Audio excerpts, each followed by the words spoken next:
ইবলীস শয়তান ৬ লক্ষ বছর আল্লাহর ইবাদত করেছিল, আর তাকে যখন শয়তান বলে আরশ থেকে নিক্ষিপ্ত করা হচ্ছিল, তখন সে বলেছিল, আমি যত বছর আপনার ইবাদত করেছি এর পরিবর্তে আমি যা চাই তাই দিতে হবে।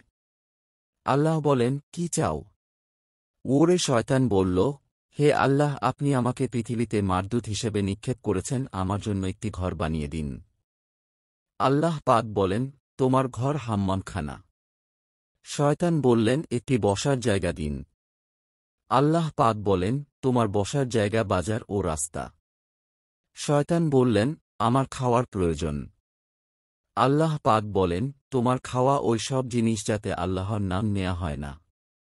শয়তান বললেন, আমার পানীয় প্রয়োজন।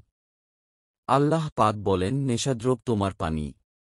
শয়তান বললেন, আমার দিকে আহ্বান করার কোনো মাধ্যম দিন। আল্লাহ পাক বলেন, নাচগান, বাদ্যবাজনা তোমার দিকে আহ্বান করার মাধ্যম। শয়তান বললেন, আমাকে লেখার কিছু দিন। আল্লাহ পাক বলেন, শরীরে দাগ দেয়া উল্কি ট্যাটু অঙ্কন করা। শয়তান বললেন, আমাকে কিছু কথা দিন। আল্লাহ পাক বলেন, মিথ্যা বলা তোমার কথা। শয়তান বললেন, মানুষকে বন্দী করার জন্য একটি জাল ফাঁদ দিন। আল্লাহ পাক বলেন, তোমার জাল ফাঁদ হল বেপর্দা নারী। হে আমার রব, আমাদের সবাইকে শয়তানের ধোঁকার হাত থেকে রক্ষা করো। আমিন।